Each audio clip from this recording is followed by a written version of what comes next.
Welcome to the Freedom Property Podcast, the modern real estate brand empowering excellence. Ladies and gentlemen, we are back. It's the Freedom Property Podcast show. Aimon, what is going on? Yo, the year's coming to an end, but still pretty busy. So Absolutely. What's going on with you? October now. Yeah, it's coming on real quick. Creeping into Christmas. Yeah. It's a nice time in Christmas for real estate agents because we actually get to have a week off. Oh yeah, for once. Yeah, and like nobody's actually ringing you. Like, oh, you get a couple of calls, but I think that's like the only time in real estate where people are like, oh, maybe we won't look at a house this week. Yeah. And what, generally lasts for a couple of weeks or? Solicitors usually go on holiday around that sort of 20th, 21st of December. Yeah. There's a day or so that they're open in between there, and then they open up again, I think, around that sort of early January. So you can't even really lock deals down in that time. So, yeah, it's an opportunity for agents to have a little bit of a break. So where are you going? What are you doing? Anything? I'm actually going to Thailand. Oh, sweet. Yeah, nice. I'm going to have a week off. I'm going to go to Koh Samui. Yeah. So, yeah, taking Tannin River and, we're going to stay in a nice hotel and, yeah, just enjoy a week off, I think. Yeah, so. Nice. Do some meditation. Just like calm down. Get ready for next year. Like seriously, and you got to be at the moment. Like you need to take some time for yourself, agents, and focus on your health right now because, yeah, I thought this podcast maybe we could talk about that because there's a few problems that are arising for a lot of agents right now, especially in this stressful time with the market changing, and there's a lot going on. Yeah, for sure. Well, I mean, that's obviously, one of the biggest ones that's kind of like, flipped recently is like the market. Like, what are people supposed to do with that kind of like main issue? They're so used to like, this market that's just amazing and they almost like, slip up on a couple of little things and then all of a sudden they're not doing absolutely everything like correctly. Yeah. Like, how did you manage that? Like, yeah, like it is hard. Like it's, this market is turning at the moment and agents are probably realizing they're not going to sell what they did the previous year, and I'm finding that at the moment that, some agents are, pulling back a little bit. We've been fortunate enough. We've got some businesses growing at Freedom all at the same time, but there's other businesses that are slowing down a little bit, so, and sometimes it is hard to keep that momentum going. So, that is going to cause a bit of stress for these agents and, yeah, a little bit of financial stress potentially as well because, like if you're making 20% less income or 20% less sales, then that's a lot less income that's coming in and you might have commitments with staff. You may have, people working in your team with you and then, that starts to creep in a little bit in the background and you start to think like, oh, what should I do next? Should I get rid of someone from my team or, what should I do next? So yeah, you got to recognize these signs and stay focused on, what you need to do and not don't live in a fear mentality, That's really hard though. It's like, but yeah, it's like, all your expenses stay the same. And I mean, like if anything, your expenses with marketing kind of go up because you've got to like make even more noise because there's like less opportunity, I suppose. Absolutely. So it's like, yeah, agents have got a good chance right now to double down, especially the best ones, because a lot of agents will be doing that. They will be getting rid of their assistant. They will be getting rid of someone from their team, or they'll be doing less marketing and they'll just be consolidating, and they'll just be like, oh, weather the storm, I'm selling less properties now. So, but that's not really what I want to do. Like I would rather double down on my marketing right now and make it really obvious who people need to call and also overload my team and just keep everybody in their roles and, have faith in the plan, because all of a sudden the market could change again and we could be ramping things back up. So you need to be ready for that. So yeah, look, you're going to lose a few people along the way, but I think that anybody in your team right now, you just need to look at them and think like, is it their problem or is it my problem? And for me, like, I'm never going to blame anybody in my team if I haven't, slowed down myself, and put the procedures in play and made sure that every single day they come in, they know exactly what they need to do and they need to do dollar productive activities and, they need to be worthwhile in this team, they need to, pay their way.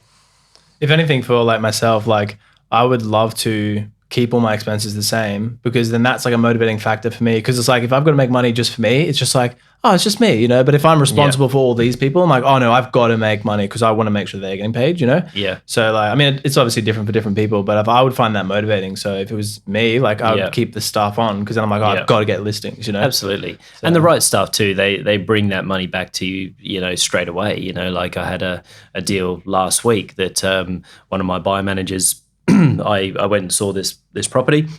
The guy didn't want to put it on the market, so we ran a few people through off market. So the people that my buyer managers had been motivating over the last couple of months, they obviously found people that we moved into the stage of offers. These buyers were red hot buyers for that style of property. And because they'd kept in touch with these people for so long, we knew who these people were. And then I told them about this off-market deal that we could sell, but don't waste the seller's time. We did one inspection there with 3 different groups, and one of them bought it. You know, and that was a $916,000 sale at 2.95% commission. So, you know, like, that buyer manager is worthwhile being in my team. Yeah, exactly. You know, like that's how I look at things. You know, like, for sure, maybe nothing happened this week, but they're making them calls to put the buyer on that journey, so that when that opportunity pops up, bang, it happens. Yeah. And that's the difference, you know, like, so if the calls aren't going out, or the quality of calls aren't going out, or, you know, you may have someone in your team right now who might be ringing your buyers, and you know, they might be wasting the call. Because what you definitely don't want to do right now is ring people and annoy them, because not everyone's that motivated to buy a house right now. So you need to get in and provide value to these people. Yeah. So if there's anyone in your team that's sort of like not providing that value, and not, you know, really pushing, you know, what you need to have happen, like, you need the buyers to feel like this call that's coming in is going to help them, or is going to change their lives, or they're going to find the property, not annoy them or waste their time. Yeah. You know, and if you can get that through your team, and then you can obviously record all this stuff, when you get these opportunities pop up as the listing agent and you communicate that to your team, you'll be able to close the business. So I think that, yeah, like, you got to look at your team right now. You got to look at who's involved, and you've got to think, like, are they bringing me value, or are they bringing me headaches? If they're bringing you headaches, then I think you need to look at yourself, and I think you need to look at the structure of your team. Like, do these people have set procedures for everything? So every single time you get a listing, is there a procedure? Every time you get put one under contract, is there a procedure? Every time that property goes unconditional, is there a procedure? Every time it settles, what's everyone doing? You know, like, every single time an open home happens, what's happening here? Every single part of your business, you need to look at every single thing, and then you need to document everything. So if that person was to leave tomorrow, that's handling that part of those jobs, then you could bring somebody else in, and I could say, hey, whenever this happens, these are your roles. Whenever this happens, these are your roles, you know, and you could automatically come in and pick up that role. So I think that sometimes agents, like, especially over the next couple of months, you've got an opportunity now, because there will be less sales that will happen in December. So you've got this opportunity to slow down with your business a little bit, set everything up perfectly, all your procedures. So then if somebody does leave, or they do need to be replaced, you can bring someone in very easily, which will cause you less stress and less drama. And this is what this is all about. Hopefully. Yeah, like, something I heard out of that is that it's like, there's an element of like taking personal responsibility. And I love that. And like, that's what I'm trying to do in my business right now, is that it's like, any problem, like, instead of being like, oh, this is stressing me out, that's this person's fault or whatever, it's just like, how could I have prevented this? Absolutely. And it's like, in that scenario, you could have prevented it by like documenting everything, you know? Yeah. So, but something you said there, like, you know, on the flip side of this problem is like, what happens if, like, out of nowhere, someone in your team just leaves, you know, someone that is a key person in your team, like, for whatever reason, they've got family issues or whatever, you know, like, what do you do then? You know, like, you're kind of relying on that person in your team. Like, absolutely. So obviously, if everything is documented, so every part of this person's role is documented, and that's what you need to do. You need to document everything. Then during you know, their life inside your business, they need to be cross-trained. So for instance, like, in my team, I've got a listing agent 1, I've got buyer manager 1, buyer manager 2, and lead qualifier. So these are my 4 roles. But my lead qualifier knows how to do buyer manager 1. My buyer manager 1 knows how to be a backup listing agent for me. So I've got this, like, if I go down for a week, I can have someone step in here, like Jake, for instance, manage the team, do the listing presentations, do the presentations. If Maddie, my lead qualifier, if she went down for the week, I could slide Joel straight into lead qualification because he's done that before, and vice versa. You see? So, yeah, everybody knows their roles, but we also can handle each other's roles if need be. And that's just a matter of just time and training and documenting and, yeah. Yeah, nice. Yeah, that's definitely, I mean, it's like obviously more complicated than, it sounds like. You make it sound really simple, so there's a lot of time that goes into that. That's it. But yeah, like another problem, like obviously this kind of relates back to the market right now, is like kind of staying motivated. It's like easy to have like a bit of a scarcity mindset, like where's the next listing coming from, that kind of thing. Like, how does one keep themselves motivated? And cool, it makes me even more motivated. Like I'm just like, a bit of a challenge, hey, like let's go. Like that excites me. Like it's I think that you just need to change your perspective on things. Like, oh, it's harder to get listings, is it? Well, let me prove you wrong. It's harder to make this to the sale, is it? Well, right. Well, come watch this auction on the weekend. Like it's that's what's driving me right now. It's like proven points that, like if they've got a house to sell, then give it to us and watch what happens. We're not worried about this market. We're not worried about, less buyers. We're not worried about the negotiation. Give it to us. Watch what happens. So again, like, just to object to you right now, it's like, obviously that's, where you're at in your business. Yeah. But for a newer agent, for example, that's like, maybe they've come into the industry like mid of last year, they've had a little bit of success and then it's kind of like dropped off. How would one in that position, no team around them, they're just a solo agent rolling? How do they stay motivated? Well, it's their habits, isn't it? So if you are doing everything right, you're not going to be in the mentality of thinking that you're not going to be able to nail this. Like every day, if you were just an absolute weapon and you got up in the mornings and you were meditating and then you did some exercise and then you came in just mentally fresh and you just bossed it and you just got everything done and you were just structurally just with your business sound, and then you took some time out and went to the gym, and then you got home and you ate healthy and you read a book and you just stayed in that positive mindset and you just didn't do anything that's going to be detrimental to your health and your life, like surely you're going to be laughing. So again, I think it's just like you just got to start looking at ourselves, don't we? Like I feel like for me, when I start to get stressed out with things, because there's a lot going on in my life, like I feel like I've got a lot going on. I'm trying to build freedom. I've got rent care.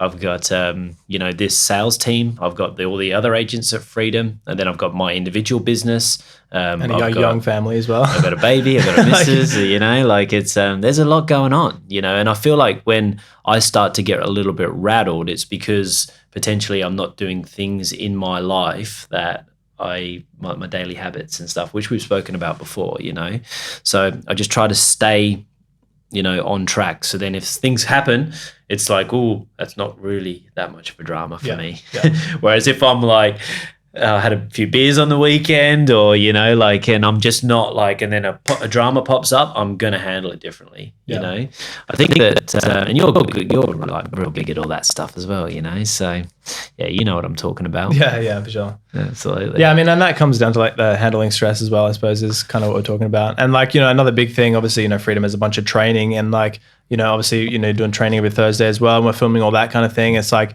there's people out there that are dealing with the motivation issues or the stress issues kind of thing. Like that's another thing is it's like, are you constantly listening to people that are, that you want to be that level of success? Like what are they saying? And then you just taking that information in all the time. You know what I mean? Yeah, absolutely. So I think that, you have to decide in life what you want really, like if you want to just work like a dog and, be, real stressed out, then that's cool, but if you want to have an easier lifestyle, then you need to just slow down a little bit and you just need to get really good systems and structure and then start adding people into your team and just, live a comfortable life, and obviously as people, you get busier, then your stress goes up a little bit, and then you just need to manage that and people leave and there's going to be things happen. But as long as you can, get the foundations right, that's what I feel like it's with everything. It's like you just got to get them foundations right, Yeah. And if they're right, like she should be fine. But I guess it is hard because like I've been doing this for 18 years. So I've been through everything. I know where my dramas are in my own business.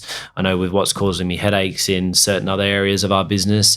So I can see these dramas coming. So I'm trying to put the fire out before it happens. But, for you agents out there, if that's what you're needing help with, and just link up with us, like we're happy to, I'll talk to anybody, like I'll reach out and be there to help anybody, and I often lean into some agents that I know as well and ask them questions about how they do this and how you're handling this. And, it just helps, there's a lot of good agents out there that will look after you. Yeah, for sure. Having that community and the people around you that are also going through the same like struggles. You're like, all right, it's not just me alone. Absolutely. So, Absolutely. Yeah. So, all right. So like, what if all my, I feel like I'm kind of doing everything right in my personal and professional life, but then like I'm going to listing presentations and I'm just getting rejection after rejection after rejection over and over again, like losing listings to other agents that I think I'm better than. Like, yeah, what am I doing? Yeah. Look, again, that's a tough one. It's, I used to get really upset when I used to lose a listing. Throw a tanty. I used to just be so upset, like especially if it was in like my suburb. It would just get to me, I'd carry that for like a week, I reckon. I'd just be like, oh, I can't believe I lost that listing. Does that still happen now? Or? I still get frustrated when I lose a listing, but it's not going to change my life right now. Like I've come to terms with that, because you can't be everybody's person, not you. Yeah. You're not going to get along with everybody. Yeah. Not everyone's going to respect what you do. It's, and there's other people out there at the moment who are living in fear, the other agents, and they're throwing deals out there left, right, and center, but you have to be careful with that too, sellers, because an agent that can't negotiate their commission, do you really want them standing in front of your buyer? I've had a couple of deals recently where they've decided not to go with me and they've sold their homes for like the agents quoted them like 300,000 more than what they've ended up selling them for like 3 weeks later. And we could have sold that house for a lot more than what they sold it for. And, you save yourself $5,000, it costs yourself 200. Congratulations, but that's their decision to make. That's their decision. You know what I mean? You got to let the sellers make their own decisions in life, So yeah, you're not going to win them all. You're not going to win them all. But in terms of like handling that rejection, I try to think like I really analyze the ones that I lose. Yeah, I'm like, why did I lose that?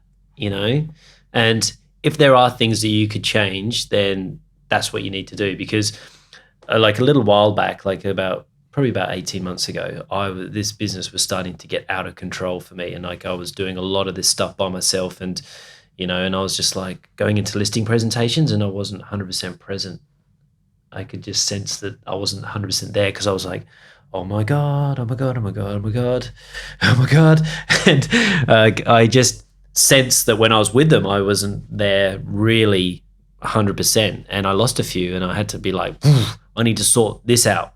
So I employed people and I got people in to help me and changed a lot of the behind the scenes things that were causing me so much headache. And then I went into presentations and I was just like, I've got you and I'm here, and I'm listening and I completely know what you need from me right now, and that's what I'm going to deliver, and I think that was a thing for me. So agents, like if you are getting rejected, you just need to stop pointing fingers, I think, and really have a look at yourself. Again, these are the problems that we're dealing with right now, but these are all problems that you can sort of overcome by just, sorting yourself out, really. It's all about us, like we got to stop pointing fingers at everybody and, blaming people, and we just got to do it. We just got to get out there. We just got to make it happen, start breaking ourselves in the gym, start doing a sauna, do an ice bath every now and again, like let's go. Let's ramp it up. Well, there you go. That's some problems that you could be facing right now in the real estate industry. Yeah, well, I don't know how we went with that podcast. Hey, we sort of winged that one. Yeah, it was like a little bit all over the place, but no, it's all good. Value there. Yeah, like it's just a podcast show at the end of the day. So we're just here to have a chat. We just like to catch up like this. So yeah, if yeah, if you're thinking about coming on this podcast show, I know there's a few people that have been reaching out to me asking if they can come on the show soon, and we're going to make that happen. I think in 2023, we're going to start to invite some other agents outside of Freedom Property onto this show. So, yeah, if you're watching this and you'd like to come on and tell us your story, then please, yeah, get in touch and we can figure this out. See you in the next one. Lovely. See you soon.